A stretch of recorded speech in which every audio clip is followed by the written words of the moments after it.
Γεια σας, είμαι ο Φώτη. Γράφει τώρα Management and Data σε εργατική κουλτούρα.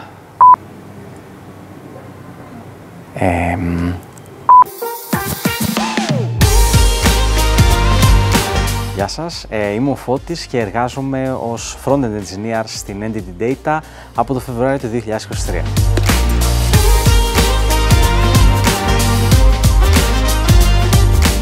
Στην Entity Data εργάζομαι ως Frontend Engineer σε ένα μεγάλο ευρωπαϊκό οργανισμό, παρέχοντας την καλύτερη εμπειρία χρήστη χρησιμοποιώντας τεχνολογίες όπως η JavaScript και η React.